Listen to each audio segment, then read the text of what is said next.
kwa kuwa tunaona Dr. Samia tayari yeye kazi ameianza, na yale ambayo alikuwa akiyaongea kipindi cha kampeni ameshaanza kuyatimiza, ikiwemo ajira. Tunaona juzi tu hapa ajira nyingi zimetangazwa tayari, lakini vikwazo vilivyokuwa vikiwekwa mahospitalini mili isitoke na kadhalika vimekwisha ondoka.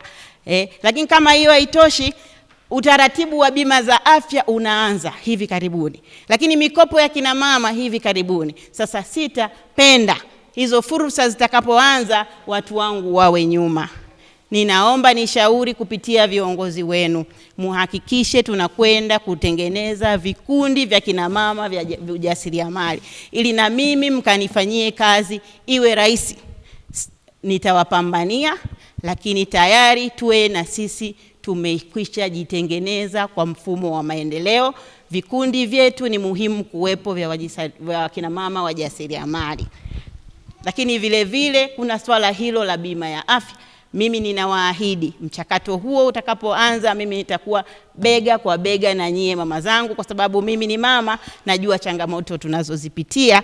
Kwa hiyo natamani tuwe na afya njema, kwa sababu bila kuwa na afya njema hata uwezi kufanya ambayo kufanya. Kwa hiyo kingine, mama zangu, nitapenda katika uongozi huu mtakao kuwa pamoja na sisi, tuwe pia na miradi yetu ya UWT, ili kama kuna changamoto ndogo ndogo ambazo sio lazima katibu anipigie mimi simu au mwenyekiti anipigie mimi simu, bali tutakapoweka pia miradi ya UWT ile ya kusema ya wilaya, tuachane na hivyo vikundi vidogo. Tunasema wilaya ya Kalambo, sisi mheshimiwa mnanitaarifu, tuna pendekezo, na ruhusu mapendekezo, kwamba tunaona sisi tunaona tufanye jambo hili iwe ni kama jambo la wilaya ya Kalambo, na vivyo hivyo tutakwenda wilaya zote 4 za mkoa wa Rukwa, ili jumuiya nayo ikapate kusimama kwa miguu yake. Kuna wakati kuna huduma ndogo ndogo kama stationery, unakuta katibu anakwama, vitu vidogo vidogo anakwama, lakini tunaona mikoa mingine wenzetu wana miradi yao. Unajua kila sehemu, siwezi kuwalazimisha nikasema fulani umefanya hivi, no.